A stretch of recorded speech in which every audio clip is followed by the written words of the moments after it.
afternoon, welcome to this episode. So I've got the back off, and what I'm going to be doing, I've covered it in this degreaser. It's been sat here for about an hour or so now, and I'm going to give it a once over with this toothbrush to see if I can remove these paint drops. And so far we do seem to be getting somewhere. So you'll see what I've done is I've removed the power supply from the back of the unit. So that's the transformer and control board. And the control board also holds the figure of 8 connector.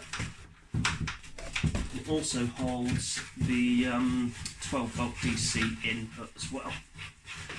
So going around in circular motion seems to be helping.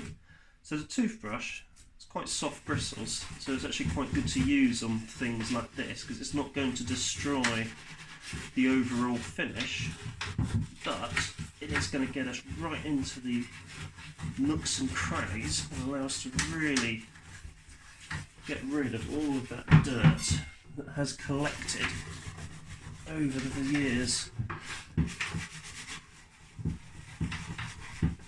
It really does seem to be making light work of these paint specks, which is good, as it seems that even though this was used in some workman's radio for a number of years, they do seem to have at least kept it out of the worst of where they've been using it. So there's no sort of huge amounts of overspray or anything like that you would sort of tend to find in an environment where painting has been going on. Well, I was once told it's only a very bad decorator that gets paint everywhere. Generally good decorators don't, which may explain as to why this particular deck doesn't have huge amounts of paint all over it. So you get right into this headphone socket, right in there, like that. So we're going to lift up this now, right into all of the nooks and crannies that we can.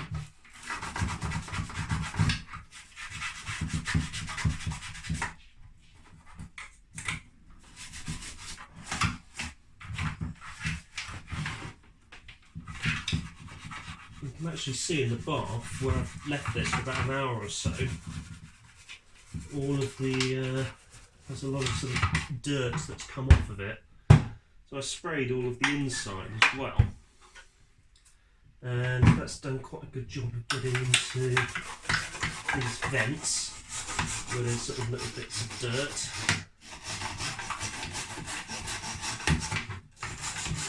And just generally cleaning out the whole of the inside, all of the grime that has come about over the years. I mean, thankfully, because this doesn't seem to have spent its life in a kitchen,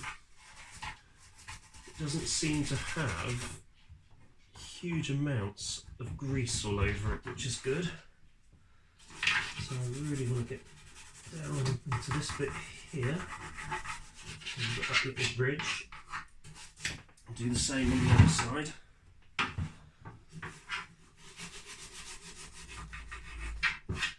And now, we get the tap on. We're going to give it a bit of a bath.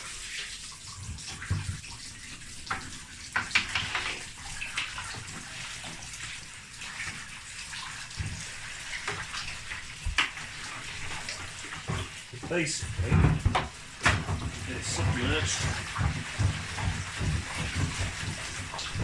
Get rid of as much of this as possible. If I had a shower, I'd probably use the shower attachment to do this, but because we don't have a shower, we just have the bath, I'm going to be doing it in this way. So we've got a few blocks on the back we can get rid of.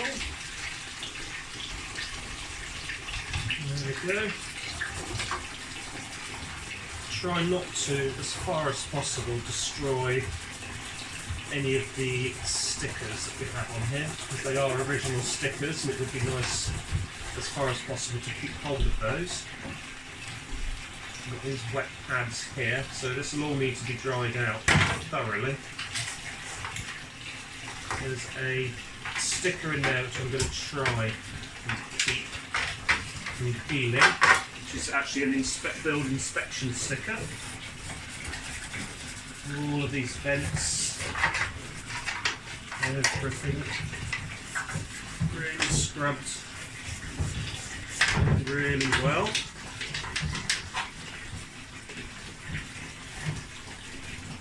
Put a little bit more paint on here we can get rid of. It's coming away.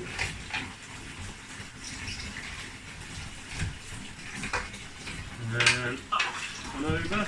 And submerge.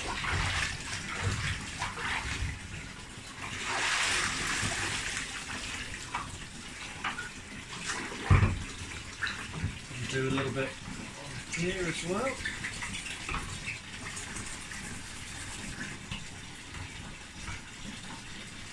There we go.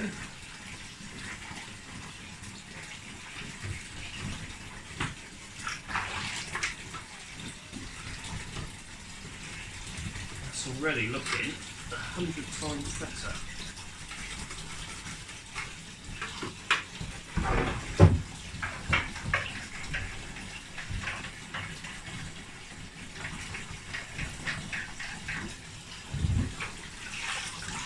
And there we go.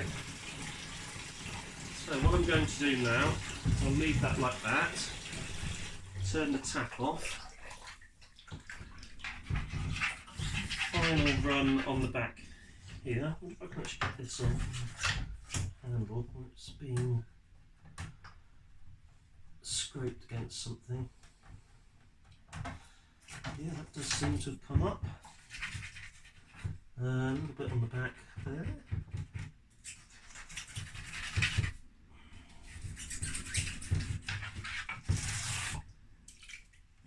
And there we go.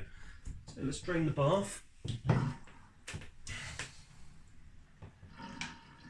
And the next step for this is going to be leaving it to dry. Meanwhile, on the mechanical side, whilst this is drying, we can actually go back and we can start looking at the tape deck side of things and replacing those belts and just giving the general tape deck area a bit of a dry up. Now I'm going to leave this to dry probably for 24 hours if not more. I've got a couple of dehumidifiers around the house, so I'm actually going to dry it near one of those dehumidifiers. So overnight that should actually extract quite a lot of moisture from the casing. It's these foam pads that are my main concern. So I want to make sure that they are as dry as possible. It doesn't matter if they're not dry when we reassemble, because we can leave the back off for a short time.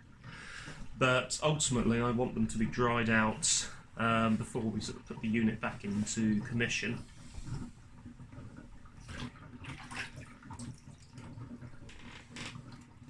So we can actually squeeze these out. And they're actually in quite good shape, the foam pads. Sometimes you sort of find that if batteries have been used extensively in the machine, these will be sort of crushed really badly, and in some cases actually coming away. But these ones are in really good shape. So it would suggest to me that this machine has spent a lot of its life plugged in, which if it's been on a building site, wouldn't surprise me all that much. But yeah, overall that's looking a lot better than it was. You can see all of the decals here. You can see all of the sort of nice 1980s sort of tiger type graphics, which is quite nice. And generally that's looking quite a bit better. So I'm going to leave this dry here for a few hours, and as I say, this evening that will be going off downstairs, and sit in with one of the dehumidifiers to completely dry out thoroughly. Anyway, if you have found this video interesting, don't forget to hit that like button, and also consider subscribing for more upcoming fascinating hobbies and more videos in this particular series on bringing back and gently restoring this Philips radio cassette. Thank you very much for watching. See you next time.